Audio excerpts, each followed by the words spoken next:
In the summer of 1871, in a parish courthouse along the lower Mississippi, a young seamstress named Delphine Boisseau was scheduled to take the witness stand at 7 in the morning. She never appeared.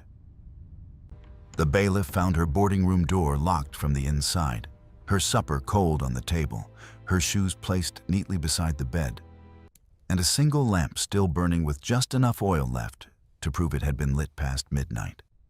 What the bailiff did not write down, and what the parish register would later omit for almost 60 years, was that 3 other people who had been preparing to testify that same week were also missing by Friday, and that the riverbank below the courthouse had been dragged twice in silence before the judge declared the trial adjourned indefinitely. The records that do survive describe her as 24 years old, unmarried, literate in French and English, and in possession of a ledger that nobody in authority ever admitted to having read. That ledger, according to the one person who claimed to have held it, contained the names of 17 men in the parish and the sums they had each paid to make certain things and certain people disappear. Before we continue with the story of Delphine Boisseau and the courthouse at Point Verdun, take a moment to subscribe to the channel, hit the bell so you do not miss what comes next, and leave a comment telling me the state or the city you are listening from right now. Knowing where you are makes these stories feel less like voices in the dark, and more like a conversation between strangers who have agreed, for a little while, not to look away. Now lean in, because what we are about to enter is not a ghost story. It is a record of what men will do when they believe no one is writing anything down, and what one woman did when she realized, sitting by an oil lamp in a locked room, that the only weapon left to her was the choice of how she would be remembered. To understand what happened to Delphine, you first have to understand the place that swallowed her. Point Verdun was not a large settlement, even at its height. It sat on a horseshoe bend of the Mississippi, about 40 miles downriver from Baton Rouge, where the bluffs gave way to cypress flats and the air in August was so thick that men said you could chew it between your teeth. The town had been founded in the 1760s by French colonists who had drifted south from the Illinois country, and by 1871, its population was a tangled mixture of old Creole families, formerly enslaved people who had stayed on the plantations as laborers, Cajun farmers from the interior, Irish dockhands who had come up from New Orleans after the Civil War, and a handful of northern agents representing cotton factors in Natchez and Memphis. The parish courthouse stood at the top of a low rise, built of yellow brick that had been fired locally and had already begun to soften at the corners. Its clock tower was the tallest structure for a day's ride in any direction, and when the clock chimed on still nights, you could hear it from the far bank of the river. A slow iron note that carried across the water and into the cypress stands, where it seemed, to anyone listening from the riverfront taverns, to come from somewhere underneath the world rather than above it. This was a country of levees and lantern-lit wharves, of sugarcane rotting sweet in the fields after harvest, of mosquitoes that came up out of the swamps in clouds so dense they left welts on horses. The roads in from the interior were little more than ruts that turned to black mud in the rain, and to a fine gray dust in the summer. And the dust settled on everything, on the shoulders of men's coats, on the windowsills of the boarding houses, on the linen that the washerwomen hung out to dry behind the laundries on the south end of town. It was also a country in the middle of a long and bitter rearrangement, because the war had ended only 6 years before, and the men who had once ruled Point Verdun were learning slowly and with great resentment, and that the ruling was no longer entirely theirs. The parish had a federal garrison of 12 soldiers billeted in a requisitioned warehouse near the steamer landing. It had a Republican sheriff imposed from Baton Rouge, a heavy-set man with a limp from Shiloh, whom nobody in the old families would invite to dinner. It had 3 newspapers, 2 of which printed, in the careful coded language of the Reconstruction press, reminders of what had been and suggestions of what might return. And it had, Beneath all of that, a quieter rearrangement, which was the rearrangement of money. Because the cotton trade was shifting, the sugar economy had been gutted, and the old fortunes were being replaced by newer ones built on methods that the old fortunes had used too, but which the old fortunes had never been obliged to write down in two separate sets of books. Delphine herself was not a native of the parish. She had arrived in 1867 from a small settlement farther south in the Bayou country, brought in by an aunt who kept a boarding house on Rue Saint-Louis, 2 blocks from the courthouse square. The aunt, a widow named Céleste Arsenault, rented rooms almost exclusively to young women who worked in the shops and laundries of the town, and she ran her house with the quiet severity of a convent. The parlor clock was not permitted to run slow. The front door was bolted at 9. No gentlemen callers were permitted past the front hallway, and every young woman who stayed in the house understood, without ever being told in so many words, that the preservation of a boarding house of respectable girls in Point Verdun in the year 1871 depended on the preservation of appearances, and that appearances, in Céleste's understanding, were not the opposite of truth, but its outer armor. Delphine was slender, with the dark hair of her mother's people, and the pale gray eyes of a Norman grandfather she had never met. And she had inherited from her grandfather a habit of listening with her eyes half lowered, which people sometimes mistook for shyness and which was in fact attention. She took in sewing, and by the spring of 1871, she had built a clientele that included the wives of cotton factors, the daughters of the parish judge, and 2 prominent women from the Catholic Charity Society. Her hands were quick and her mouth was quiet, and in a town where almost everyone believed they knew everyone else's business, she was regarded as a person who kept her own counsel. She was also, by every account, devout in a soft and unobtrusive way, attending 6 o'clock Mass on Sunday mornings at the small brick church behind the courthouse, and bringing communion to an elderly neighbor who could no longer walk. She had one suitor, a bookkeeper at the cotton warehouse named Etienne Pelletier, who had asked her twice to marry him and been gently declined both times, though she continued to walk with him along the levee on Sunday afternoons. Pelletier was a patient man. He was 26, with a soft brown beard and eyes that squinted from too many years over ledgers. And he had told a friend at the warehouse in the winter of 1870 that he intended to keep asking Delphine once a year for as long as it took, because he believed that a woman who said no twice was not a woman who meant never, and was merely a woman who meant not yet. There is nothing else in the surviving descriptions of Delphine that would have marked her for attention. She was, in almost every visible sense, an ordinary young woman of her class and station, which was, perhaps, exactly the reason someone chose her to keep the ledger. The ledger itself did not belong to Delphine. It belonged, or had belonged, to a man named Marius Robichaud, a cotton broker of middling reputation and considerable private wealth, who had died in February of 1871 under circumstances that the parish physician listed as sudden apoplexy, and that several of the man's household servants later described privately as something nearer to a violent and panicked poisoning. Robichaud had kept 2 sets of books for most of his adult life. One of them tracked his official business: bales purchased, warehousing fees, shipments to New Orleans, notes owed to the Baton Rouge banks. The other tracked a different kind of commerce, one that had begun in a small way during the war, when a number of men in the parish had discovered that displaced persons, lost property, and disputed titles created opportunities for men willing to handle certain matters without the complication of paperwork. By the time Robichaud died, the second ledger had grown to 183 pages, and according to the single witness who ever described its contents in any detail, it named 17 men in Point Verdun, who had purchased services that ranged from the intimidation of rival witnesses to the quiet disposal of documents, to the removal of persons who had become inconvenient to the business interests of the parish elite. The first ledger was found on Robichaud's desk the morning after his death. The second ledger was not.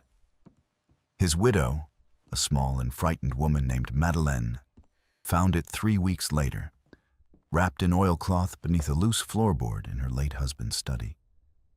And after sitting with it for 2 nights, she brought it, in a sewing basket, to the boarding house of Celeste Arsenault, who was her cousin. She came at dusk, in a plain black shawl, and she sat in Celeste's kitchen for nearly an hour without speaking, drinking cup after cup of coffee that had gone cold in the cup.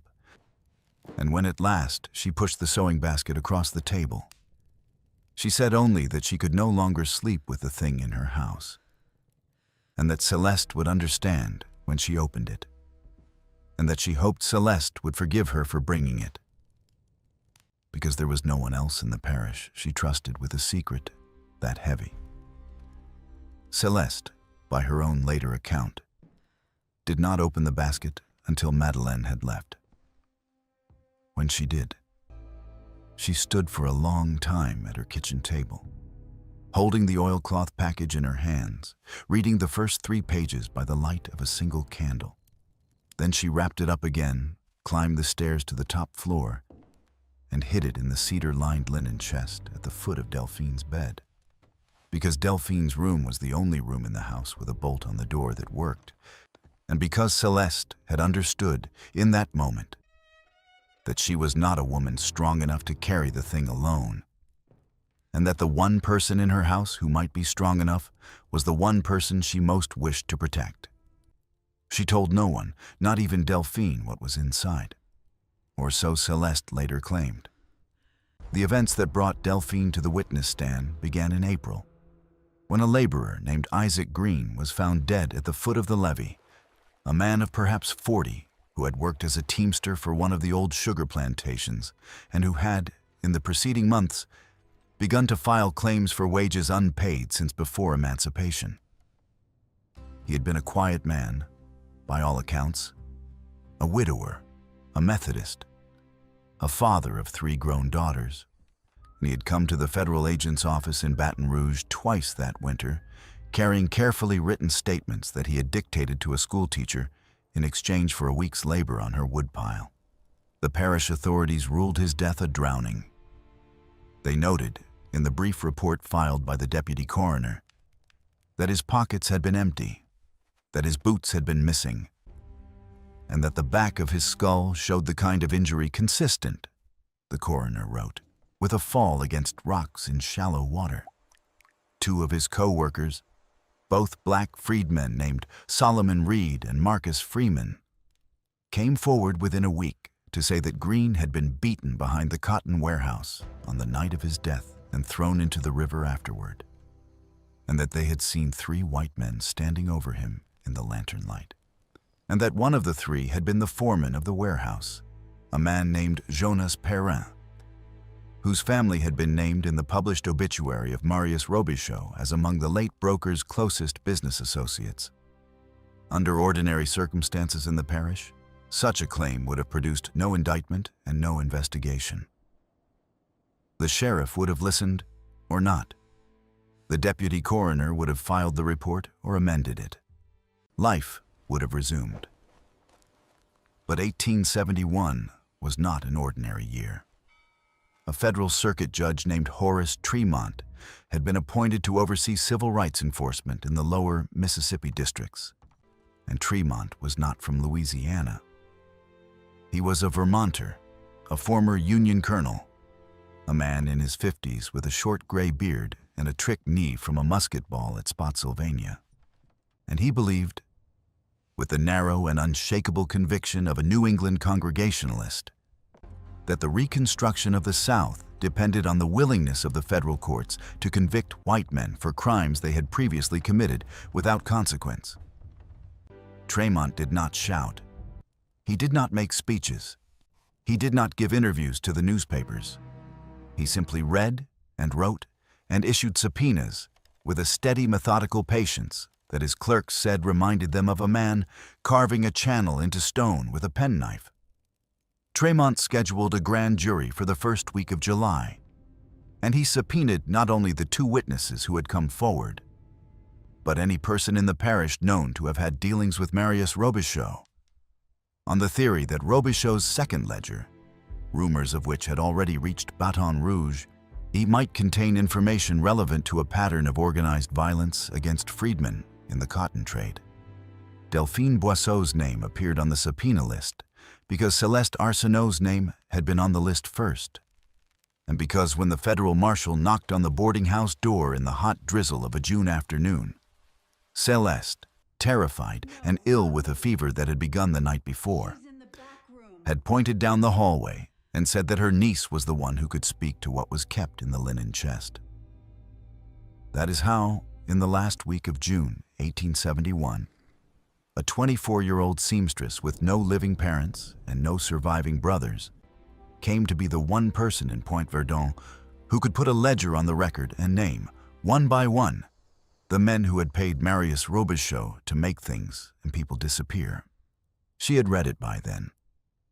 She had read it against her aunt's implicit wishes, sitting by the oil lamp in her room with the door bolted and the shutters closed, listening to the small noises of the house settling around her, the creak of the staircase, the soft tick of the parlor clock 2 floors below, the occasional bark of a dog from the levee road. She had read all 183 pages in 7 nights. On the first night, she had read only the opening pages, and she had set it down and gone to bed and lain awake until dawn. On the second night, she had read for 3 hours and had gone downstairs at midnight to make herself tea. And Celeste, who had not been sleeping either, had come to the kitchen door and had looked at her for a long moment without speaking. Neither of them had said anything. Delphine had carried her tea back upstairs. Celeste had returned to her bedroom. On the third night, Delphine had begun to keep notes in a small cloth-bound book that she kept in the bottom of her sewing basket, written in a personal shorthand that combined French abbreviations with a cipher of her own invention that substituted letters of the alphabet by the numerical position of saints' days in the liturgical calendar. By the 5th night, she had begun to recognize patterns. By the 6th, she had begun to recognize names. And when she closed it on the 7th night, she understood. With the clarity of a person who had grown up in a country where certain lessons were taught young, that she was now the most dangerous woman in the parish, and that the only thing protecting her was the fact that most of the 17 men did not yet know she existed. She did not sleep at all that 7th night. She sat in the wooden chair by the window with the shutters closed and the lamp guttering, and she watched the faint seam of gray that slowly grew between the slats of the shutters as the dawn came up over the river. She thought about her mother, who had died when she was 11, of the fever that came through the bayou in the autumn of 1858, who had taught her to sew by candlelight and who had, on the last night of her life, held Delphine's hand and told her that the one thing no one could ever take from her was the careful attention of her own mind. She thought about her father, who had died at Shiloh, whose face she could no longer remember clearly, but whose voice she could still summon in moments of quiet, a slow, deep voice that had always spoken French at home and English only in the market. She thought about the walks along the levee with Etienne Pelletier, and about the 6 o'clock Mass at the small brick church, and about the elderly neighbor to whom she brought communion. And she understood that none of those things would protect her, and that none of the men named in the ledger would hesitate, because the men named in the ledger had already demonstrated, repeatedly, that hesitation was not among their habits. And she understood something else, which took her by surprise. She understood that she was not afraid. She was something else, something colder and quieter than fear, and in the days that followed, she would come to recognize it as the particular stillness of a person who has made a decision before she knows she has made it. The deposition was scheduled for the morning of July the 5th. The marshal came for her at dawn in a light summer rain, the kind of rain that in Louisiana smells of cypress bark and iron.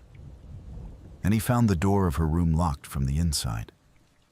Celeste unlocked it with her own key, a thin brass key that had hung on a black ribbon around her neck for as long as anyone could remember.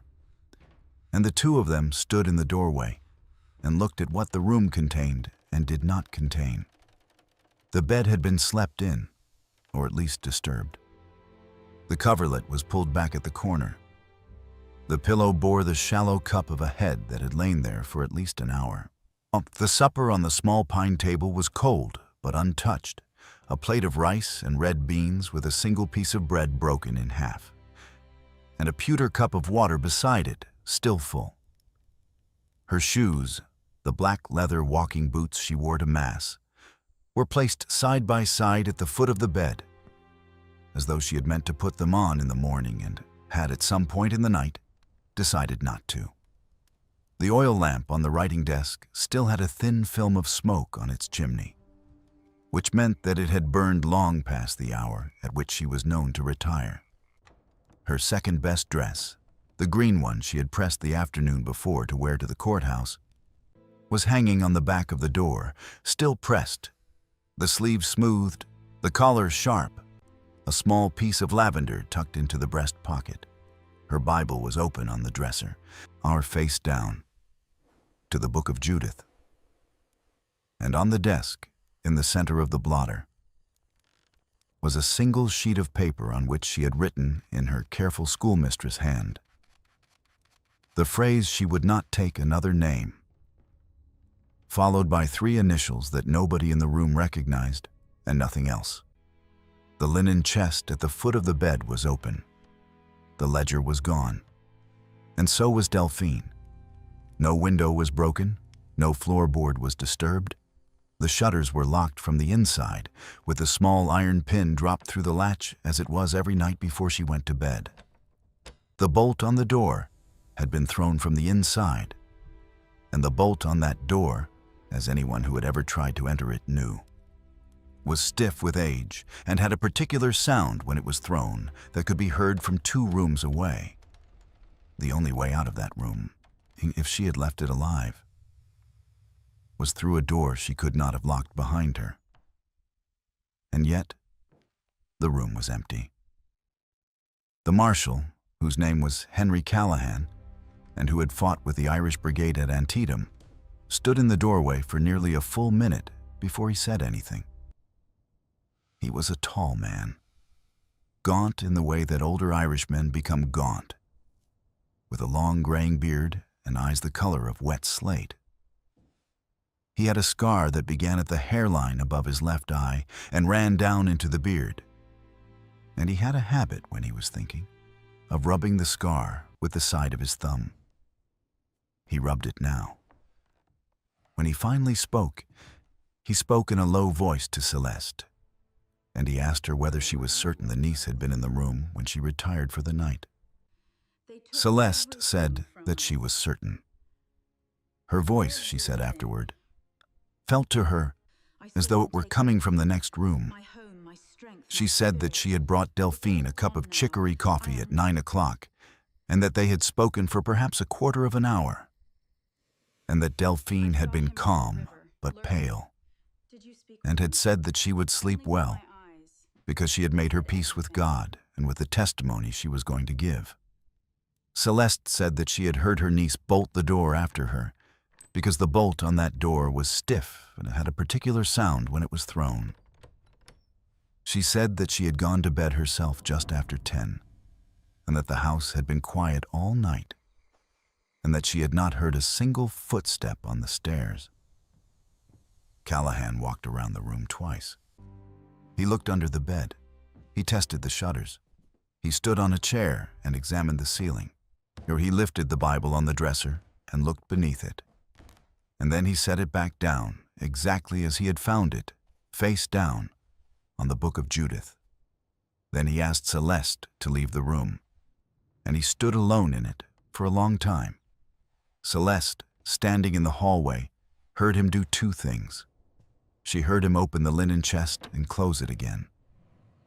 And she heard him murmur, very softly, something in Irish, a word she did not understand, a word she later believed was a prayer. When he came out, his face was the color of tallow, and he said only that this was no longer a matter for the marshal's office. He said it was a matter for Judge Tremont. And that night, two other witnesses on Tremont's list disappeared. Marcus Freeman, the freedman who had worked beside Isaac Green on the plantation and who had come forward to describe the beating behind the warehouse, was last seen at a small tavern on the riverfront at 10:30, walking out into the rain with a friend who said he saw Freeman turn north along the levee path and then lost sight of him in the dark. Freeman did not arrive home. His wife, a woman named Cora, waited all night with a lantern in the window, and at first light she went out along the path with a cousin, calling his name, and they found nothing but the soft, black mud and the deep silence of the cypress. By mid-morning, 3 more men had joined the search. By noon, one of Freeman's shoes was found at the edge of the river, half sunk in the mud, with the laces still tied. No body was ever recovered. The other witness, a white shopkeeper named Edward Lacombe, who had done business with Robichaud and had been prepared to testify about certain payments recorded in the first ledger that had been intended to conceal the second, simply failed to open his store on the morning of the 6th. His clerk, a boy of 14 named Thomas, who had worked there for 2 years, found the store locked, the till untouched, and a half-drunk cup of tea on the counter behind the ribbon rack. Lacombe's hat and coat were on their hook. His horse was still in the stable. The rear door of the shop was bolted from the inside, just as Delphine's had been, and the clerk, standing in that small back room in the gray morning light, said afterward that he had the sudden and unshakable feeling that he was standing in a place where someone had been only a few minutes before, and that whoever had taken them had been careful and patient and unhurried. By Friday, Judge Tremont had lost 3 of his 4 witnesses. By Saturday, the grand jury had been dismissed. By the following Tuesday, the second ledger, which had been the reason for the entire proceeding, was officially considered by the parish authorities to have never existed at all. If this story is holding you, now is the moment to press like. It tells me you want the channel to keep digging into these records, and it pushes these stories toward other people who might actually want to hear them. Share it with someone who loves dark history. And if you have not already, subscribe and turn on the bell. There is more of Point Verdun to come, and I want you with me when we get to it. Decades later, in the years after the First World War, a young woman named Antoinette Duval came to Point Verdun from New Orleans to settle the estate of an aunt who had died without direct heirs. The aunt had been a daughter of Céleste Arsenault, and the boarding house on Rue Saint-Louis had passed to her and from her in 1919 to Antoinette. The house had been shuttered for 2 years by then. The rooms were dusty. The kitchen smelled faintly of mice and of the coffee grounds that had been left in a tin on a shelf for a decade. Antoinette was 26 years old, a slender woman with her grandmother's pale gray eyes and her mother's dark hair, trained as a school teacher, engaged to a printer she had met at a lecture on the suffrage movement in Chicago. She had come south for a month to sort through what remained. Most of the house was sold or distributed within the first 3 weeks. But in the attic, in a locked tin trunk that had not been opened in at least 40 years, she found a bundle of papers tied with black ribbon. And among those papers was a letter, sealed in wax, addressed in a careful schoolmistress hand to a person who did not exist. The envelope read simply, "To the one who asks." Antoinette sat on the attic floor in the dusty amber light coming in through the small round window, and she turned the envelope over in her hands for nearly 5 minutes, before she opened it. The letter was dated the 3rd of July, 1871, 2 days before Delphine's disappearance, and it had been written in French, and it ran to nearly 7 pages. It began with an account of how the ledger had come into the boarding house, and how Delphine had been told to keep it in her linen chest, and how she had, against her aunt's explicit instructions, read it. It described what she had read. It named 6 of the 17 men, and it set out, in the plain and methodical prose of a woman who had been taught to keep household accounts, what each of them had paid Marius Robichaud for, and when, and how much. It described the death of a dock worker in 1866, whose body had been weighted and sunk in the river off the old sugar wharf. And it named the 2 men who had paid $42 for the disposal, and the man who had received the payment, and the exact night on which the weighting had been done. It described the forced removal of a freedman family in 1868, whose claim to land near the bayou had been inconveniently supported by a written deed. And it described the arson of the small cabin in which that family had lived. And it named the 3 men who had purchased the arson, and the 2 men who had carried the lanterns, and the child of 4 who had died of smoke inhalation in a back room. It described the disappearance of a young midwife in 1869, whose only crime had been to tell 3 pregnant women that the doctor they had been sent to was a drunk who had killed 2 patients. And it described the method by which that midwife had been silenced, which had involved a staged elopement, a forged letter to her family, and a shallow grave in a cane field 12 miles north of town. Each of these accounts was set down without elaboration or outrage, as though Delphine had understood that her only protection against being dismissed as hysterical was to write like a clerk. And then, near the end of the letter, the tone shifted. The last 2 pages were something else. They described a visit she had received on the evening of the 1st of July, 4 days before her deposition. A man had come to the boarding house at dusk. He had not given his name, but Celeste had shown him up to the parlor, and Delphine had been summoned. The man was not a stranger. She recognized him as the eldest son of one of the men named in the ledger, a planter from the north end of the parish whose family had lost most of its land in the war and was rebuilding its fortune through the cotton trade. He was perhaps 35 years old, well dressed in a dark gray frock coat of a cut that had come in from New Orleans that spring, quiet in his manner, clean-shaven, with hands that showed no labor, and a gold ring on his smallest finger. He had, Delphine wrote, the particular calm of a man who had made a decision that he did not expect to be disputed. He sat across from her in the small parlor, in the ladder-back chair by the fireplace, and Celeste had brought coffee, and then, at a glance from the man, had withdrawn. He waited until the door of the parlor had closed behind her. Then he spoke. He told her that he understood she had been subpoenaed, and that he understood she was in possession of certain papers, and that he had come to propose a transaction.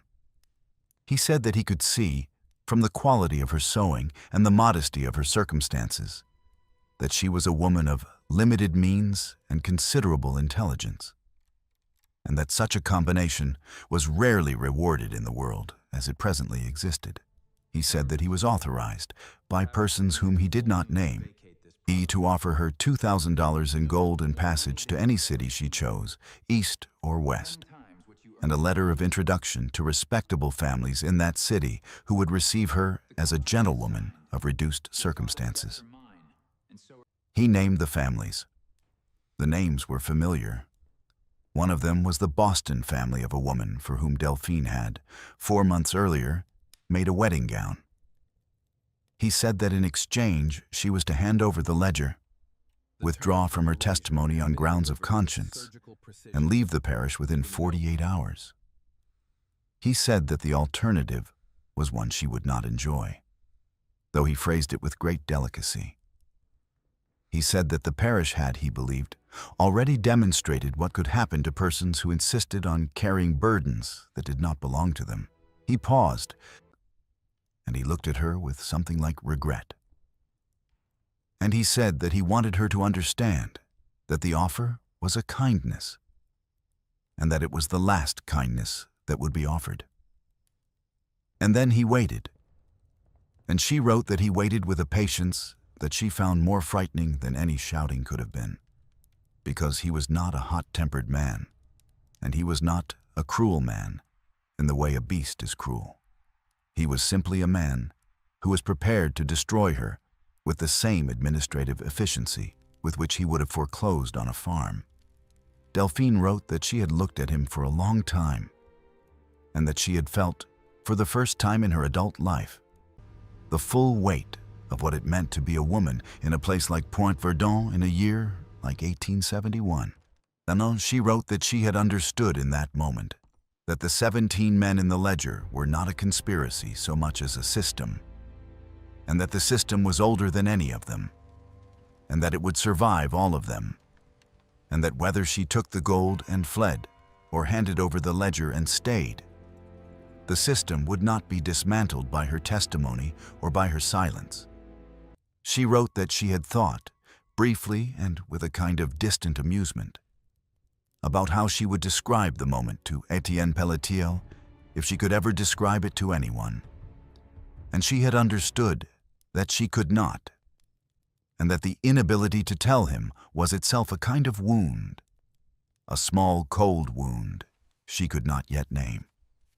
And then she wrote something that changed, for me, the entire meaning of this case. She wrote that she had asked the man a single question. She had asked him who had sent him.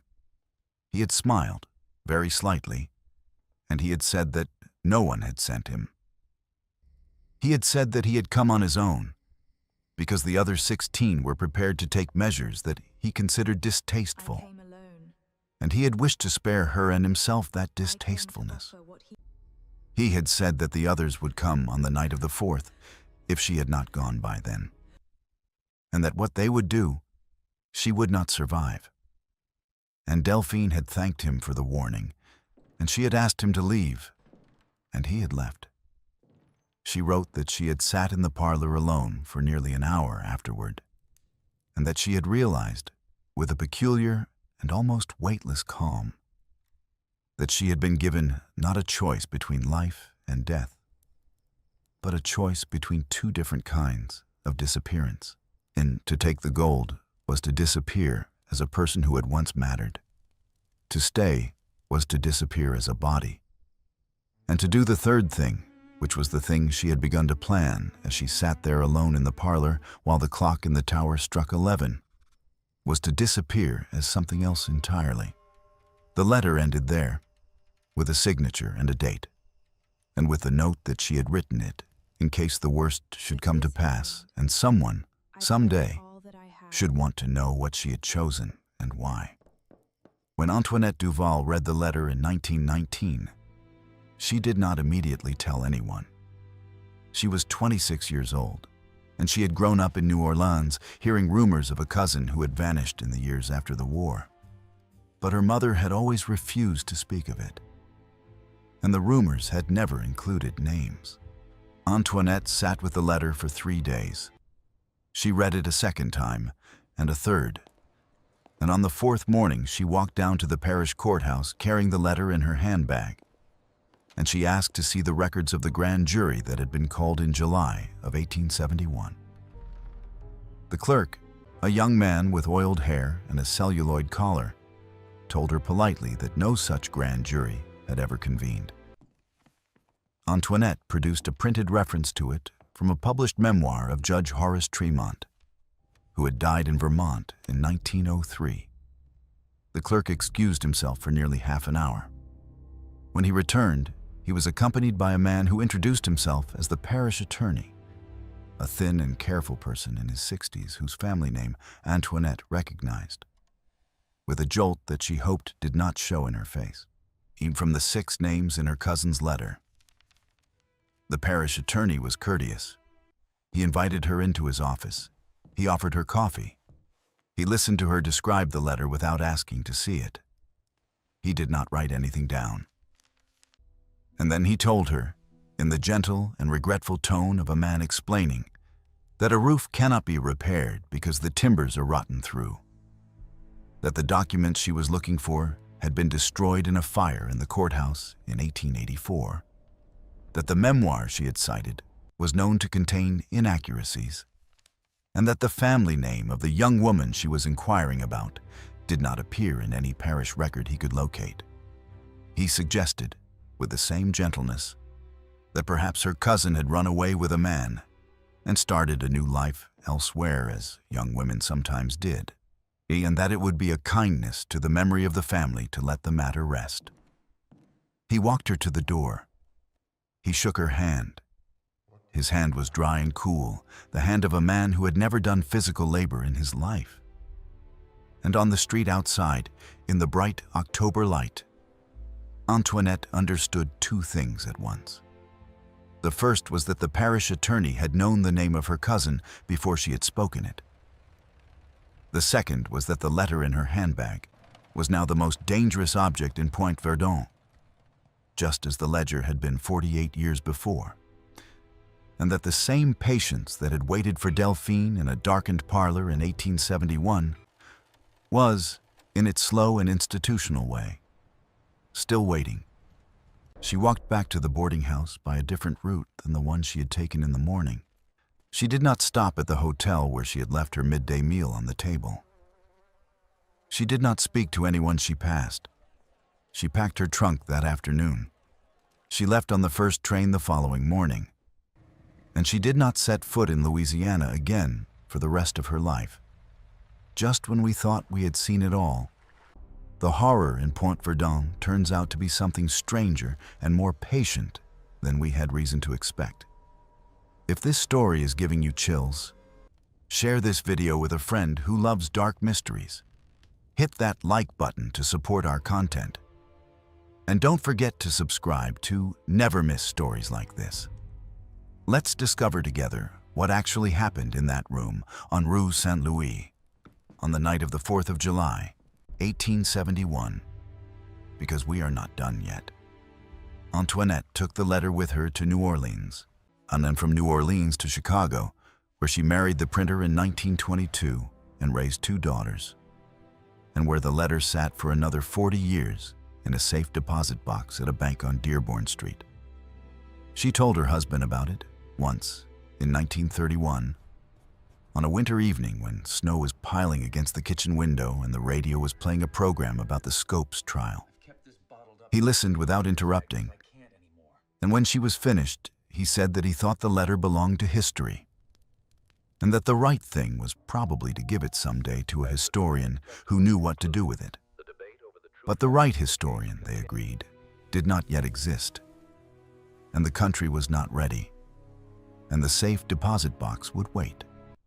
It was her younger daughter, a woman named Rose, who finally brought it to the attention of a historian in 1963, after Rose had read an article in a national magazine about the records of the federal reconstruction courts in Louisiana and the peculiar number of witnesses who had never lived to testify. The historian, a young assistant professor at Tulane named James Hodges, flew to Chicago within a week. He was 31 years old, a graduate of the University of North Carolina, the son of a Methodist minister. And he had been looking for a case like this for 3 years without knowing it was the case he was looking for.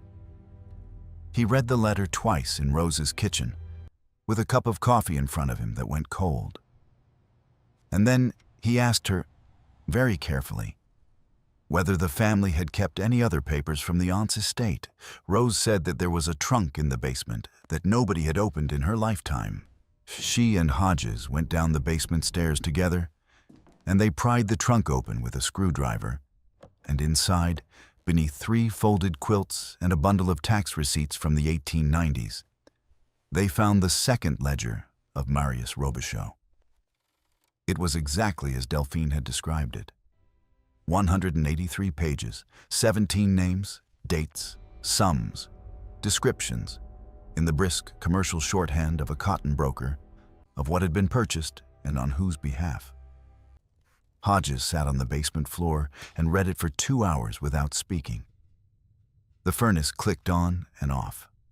A neighbor's dog barked somewhere outside. At one point, Rose brought down a fresh pot of coffee and set it on a wooden crate beside him, and he did not look up.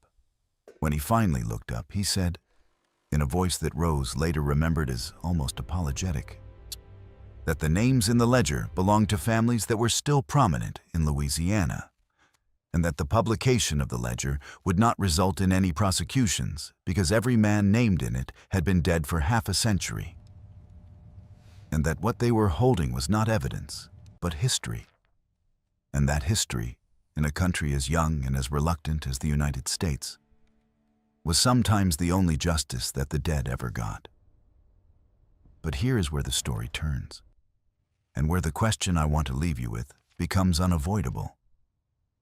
Because what Hodges published in 1964, in a small academic monograph that sold fewer than 300 copies and was never reprinted, was not only the ledger and the letter.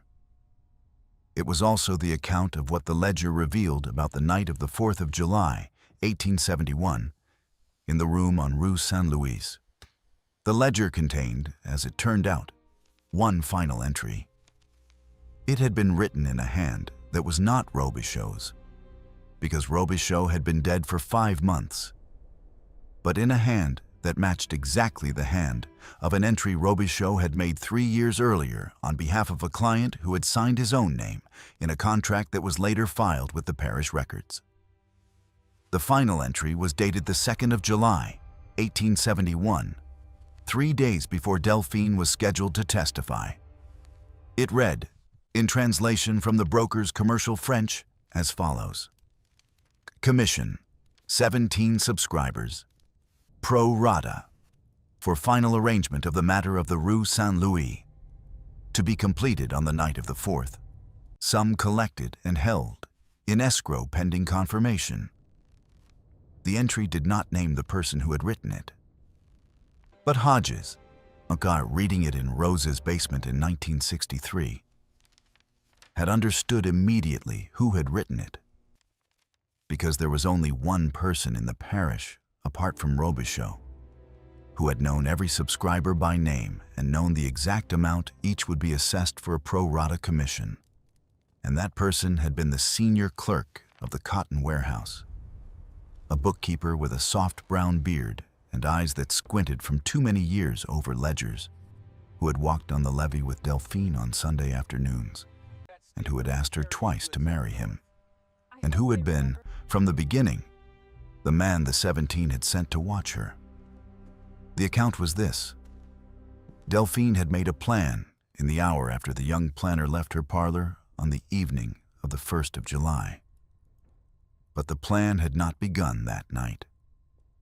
The plan had begun 2 weeks earlier, when she had first begun to read the ledger and had recognized, on the 4th page, the distinctive handwriting of the warehouse clerk, Etienne Pelletier, who had made 3 fair copy transcriptions in the book and had signed them with the small, flourished P that he used on the envelopes of the letters he wrote to her. She had sat by the oil lamp in her room for a long time that night, she wrote, holding the ledger and looking at the P, and she had understood, in the slow way that a person understands a thing she has already half understood for months, that the patient suitor who had asked her twice to marry him and had been content to wait was not waiting for her love. He was waiting for her testimony. He had been placed beside her, carefully and at leisure, by men who had foreseen, even before Robichaud's death, that the ledger would one day need to be retrieved from whoever came to hold it, and that the cleanest way to retrieve it was through the hands of a trusted fiancé. She wrote that she had continued to walk with him on Sunday afternoons for 2 more weeks, because she had not been certain whether she was right, and because she had wanted to be certain. She wrote that on the last Sunday, the 25th of June, she had tested him, casually, by asking whether he had ever done business with a certain man whose name appeared on page 61 of the ledger for the purchase of an arson in 1868. and she had watched his face for the half-second it took him to compose it, and she had known. She wrote that afterward, walking home along the levee.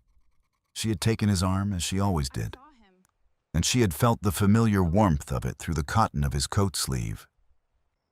And she had understood that the warmth was not a lie, that he did care for her in whatever degraded sense a man of his kind could care for a woman he had been paid to watch, and that this knowledge was, in some ways, the worst part. It meant that he was not only dangerous, he was also, in his own small and compromised way, a man who had come to believe he deserved her. And she had understood that belief made a man behave in ways that the cold instruction of his employers could not always anticipate. After that, the plan was simple, though simple is not the right word. On the evening of the 1st of July, after the young planter had left the parlor with his offer of gold and passage, Delphine had gone directly to the home of the federal marshal, Honor Henry Callahan, on the far side of the courthouse square. And she had told him what she had been offered and what she had been threatened with. And she had asked him for one thing only. She had asked him to help her disappear in a way that would be more useful than her death. Callahan, who was an Irishman and a widower, and a man who had spent the war watching the world rearrange itself at a terrible cost, had listened to her for nearly an hour. He had asked her questions.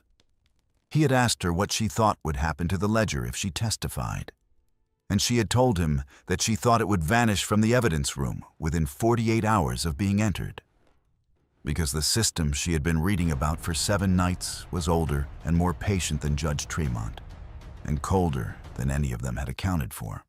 He had asked her what she thought would happen to her if she took the gold and went, and she had told him that she thought the men would let her live for perhaps 2 years, and then they would decide, on some winter night in Boston or Cincinnati, that the risk of a living witness was too great, and she would die in a way that would be called an accident, and nobody would ever connect it to a parish in Louisiana. He had asked her what she wanted, and she had told him that she wanted the ledger to survive, and she wanted the 17 men to believe they had won, and she wanted to live quietly somewhere that was not Louisiana. And she wanted, above all, to leave behind an account that someone, one day, would read. Callahan had sat across from her at his small kitchen table for a long time, and at last he had said, in the soft and deliberate voice of a man weighing a professional matter, that he thought it could be done. It took him 3 days and most of the private funds he had been saving to move back to Massachusetts after his retirement. Between them, in the 3 days that followed, they arranged for Delphine to be placed on a cotton steamer bound for Cincinnati on the night of the 4th, traveling under the name of a woman from Natchez who had died of yellow fever 2 years earlier and whose papers had been quietly preserved in the marshal's files. They arranged for her supper to be left cold, for her lamp to be burning, for her shoes to be placed beside the bed, and for her door to be locked from the inside by a trick of the bolt that Callahan had learned from a burglar in New York before the war, a method that involved a length of fine copper wire and a patient hand, and that left no evidence of tampering. They arranged, in short, for the room to appear to contain a vanished woman, so that the 17 men of Point Verdun would believe they had succeeded and would stop looking. And Delphine, at the last, arranged for the ledger to be placed in the hands of her aunt, in the linen chest, with instructions that it be hidden in the tin trunk in the attic and that it remain there until the world had become a place in which it could be read. But there was one thing more. One thing that Hodges published in 1964 and that has been largely forgotten since, because it did not fit the clean shape of a tragedy that ended in survival. On the night of the 4th of July, when 3 men entered the boarding house on Rue Saint-Louis by the back garden, with a key that had been given to them by the warehouse clerk, Etienne Pelletier, and climbed the stairs in their stocking feet to the top floor, and stood in the hallway outside the bolted door, They had expected to find Delphine. They had not expected to find the door already bolted from the inside, with the particular silence of a room that had been arranged.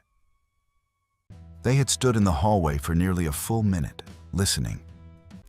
And then one of them had knocked, softly, 3 times, in a pattern that Pelletier had told them Delphine would recognize as his own. They had waited. No answer had come.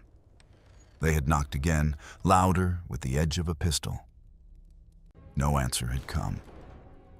And then, Hodges wrote, they had done the thing that had been agreed upon in advance, which was to shoot the bolt off the door with a single, careful pistol shot muffled by a leather cushion, and to enter the room and to find what they found, which was a supper cold on the table and a lamp still burning, and a pair of shoes beside the bed, and a Bible open face down on the book of Judith, and a single sheet of paper on the desk on which the missing woman had written the phrase, she would not take another name.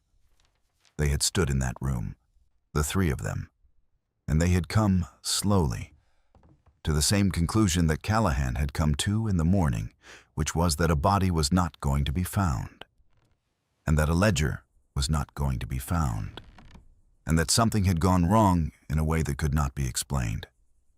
2 of them had left the house by the back garden. The 3rd had stayed behind, because the 3rd was Etienne Pelletier. And Pelletier had sat down on the chair by the window, in the room that still smelled faintly of lavender and of the cooling wick of the oil lamp. And he had read the sheet of paper on the desk, and then he had folded it twice and put it in his coat pocket. And he had sat for a long time in the dark. He had understood, before either of the other 2 had understood, what had happened. He had understood, because he had known Delphine better than any of the 17 had allowed themselves to know her. That she had seen through him, and that she had seen through them, and that she had done the one thing that none of them had prepared for, which was to vanish in a way that rendered their power meaningless. And he had understood, sitting there in the dark, that the paper in his pocket, with its 3 initials and its 6 words, was addressed to him. She would not take another name. Not his. Not any. She had decided who she would be, and who she would not be, and the decision had been made before he had ever thought to propose the question. Pelletier left Point Verdun the following year. He is recorded in the 1880 census as a bookkeeper in a small cotton warehouse in Mobile, Alabama, unmarried, living in a rented room. He never married.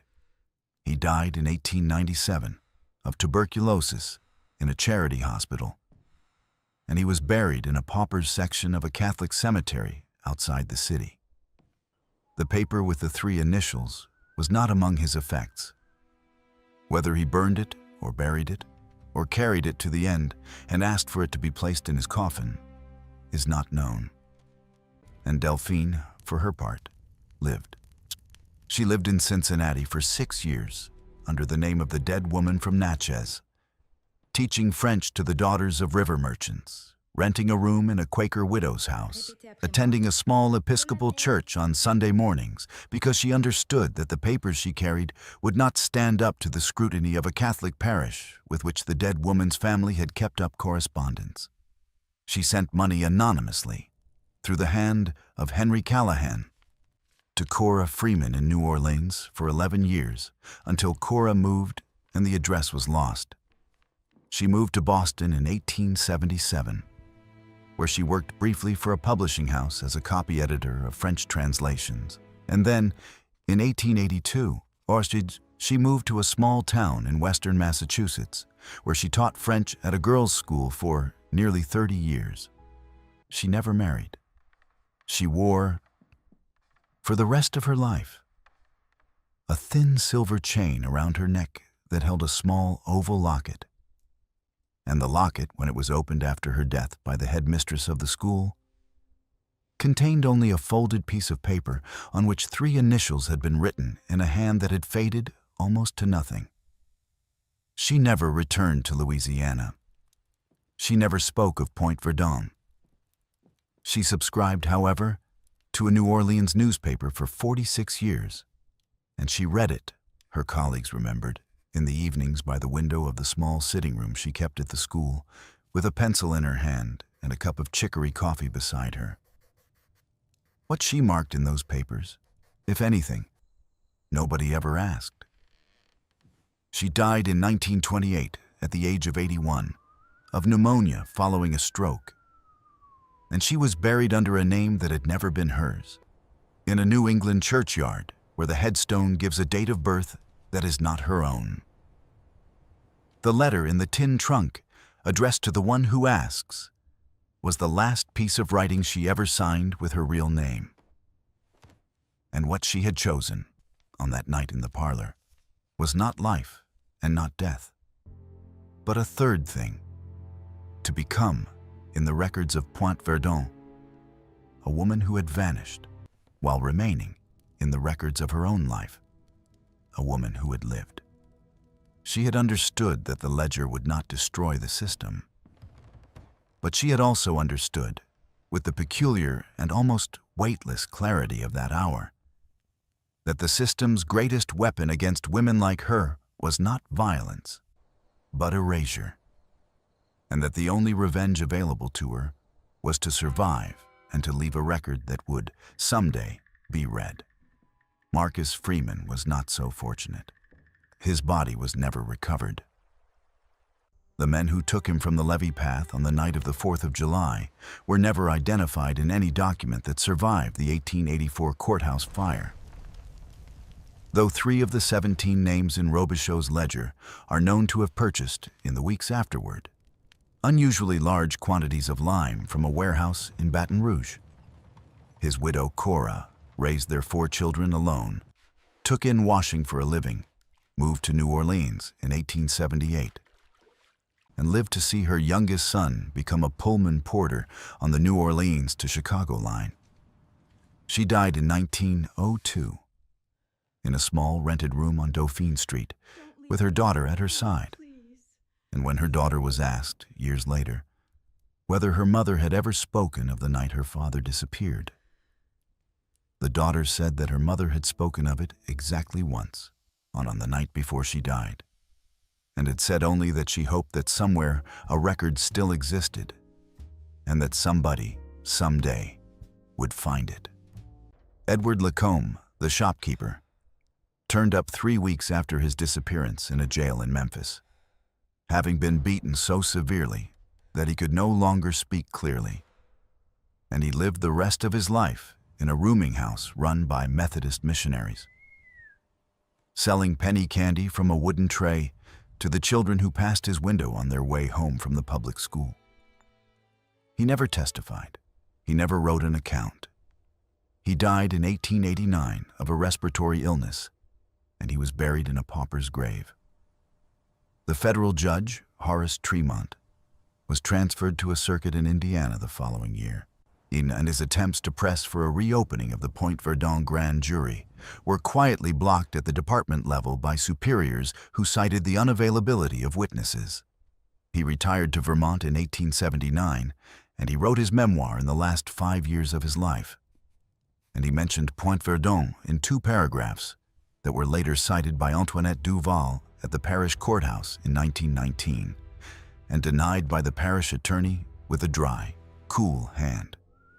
The young planter who had come to the boarding house at dusk with an offer of gold and passage lived until 1911, became a state senator, endowed a library, and is commemorated by a bronze plaque in the parish courthouse that calls him a man of honor and discretion.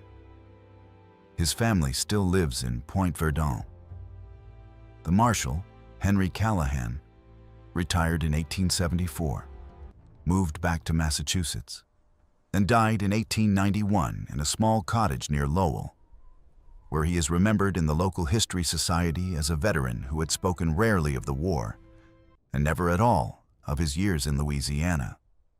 Among his effects, when he died, was a locked wooden box containing letters from a woman who signed herself only with a single initial. and the box was sold at auction, and the letters have not been seen since. The ledger, published by James Hodges in 1964, sits today in a glass case in the Tulane University archives, and the letter sits beside it. And the two objects together are consulted perhaps 3 times a year, usually by graduate students writing dissertations on Reconstruction-era violence, who remark in their footnotes on the curious coincidence of a witness whose disappearance was so thoroughly staged that her body was never found. This mystery shows us something that the word mystery does not quite cover. It shows us that history is not only the record of what was done, but also the record of what was silenced, and that the people who understood this most clearly were not the historians who came later, but the people who lived it at the time, who stood in darkened parlors and looked across at men who offered them passage in exchange for their testimony, and who understood that the choice being put to them was a choice between being remembered wrongly and being forgotten entirely, and who found, sometimes, a third door that nobody had thought to close. It shows us that a locked room with a cold supper and a burning lamp and a pair of shoes placed neatly beside a bed is not always a scene of death. Sometimes it is a scene of authorship. Sometimes it is the moment in which a woman who has read 183 pages of a ledger decides what story the parish will tell about her and refuses the one they would have written. It shows us that the most patient man in the room is not always the most dangerous, and that the most dangerous woman in the parish is sometimes the one who has been watched so closely that her watchers have forgotten to notice what she sees. And it shows us, finally, that the system that waited in that parlor is not an artifact of a vanished century, because the patience with which it waited and the administrative efficiency with which it disposed of inconvenient people and the long, slow silence into which it folded its victims are things that a close and careful reader of the present will recognize, if she is honest. Yask in the country as it stands today. What do you think of this story? Do you believe that Delphine chose the only path that could have been chosen? Or do you think there was something she might have done differently? Do you believe that Etienne Pelletier, sitting alone in that empty room with a piece of paper in his coat pocket, understood what he had lost? Or do you think men like that never understand what they have lost until long after the losing? Do you think Marcus Freeman's name should be on that plaque in the courthouse instead of the senator's? Leave your answer in the comments below, because I read them, and because these conversations are part of why the channel exists. If this story stayed with you, share it with someone who loves the dark corners of American history. Subscribe if you have not already, and turn on the notification bell so you do not miss what comes next.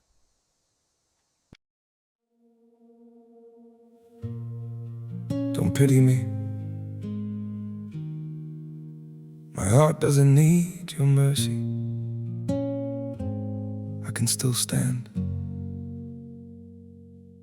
on my own. I was broken by your leaving, fell deeper than I thought I would. But pain has taught me how to heal now and survive what once I couldn't. You don't have to look back sadly, don't reach out with guilty hands. What you shattered made me stronger. Now I rise where I once collapsed. My heart doesn't need your pity, not another empty sign.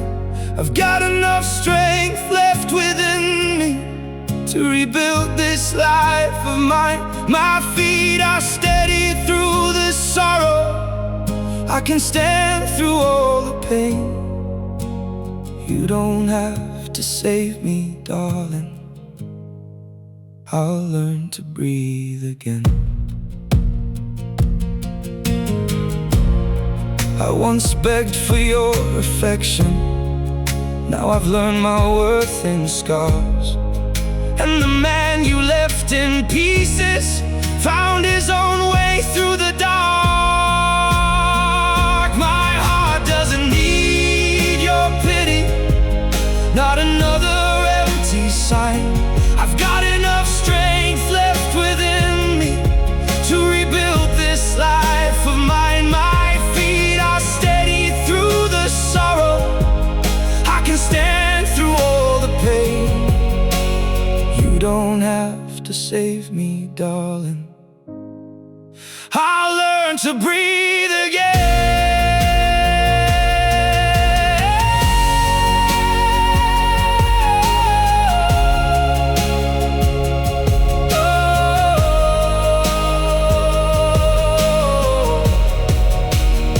So keep your sympathy behind you, I don't need what's left undone. Sometimes losing who once broke you is how healing has begun. My heart doesn't need your pity, not another empty sign. I've got enough strength left within me to rebuild this life of mine. My feet are steady through the sorrow, I can stand through all the pain. You don't have to save me, darling, I'll rise alone again.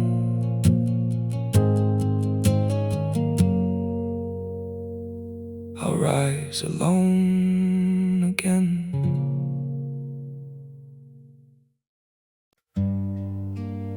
Some days feel off, like I'm standing but still falling. A little pain, a little tired, and no one to tell it all to. There are days that feel unsteady, like I'm drifting out of place. Every step just feels so heavy, with a smile I have to fake. A little hurt I keep inside me, a little weight I always hide, and 1,000 quiet worries I've been holding deep inside. There's no one here to tell it to, no one who would understand. So I carry all these feelings like they're slipping through my hands. A little broken, little lost, trying hard to just get through. All these nights I stay awake with everything I never say to you. I keep walking through the silence like it's all I've ever known. Every crowded room reminds me how it feels to be alone. There's no one here to tell it to, no one who would understand. So I carry all these feelings like they're slipping through my hands. A little broken, little lost, trying hard to just get through. All these nights I stay awake with everything I never say to you.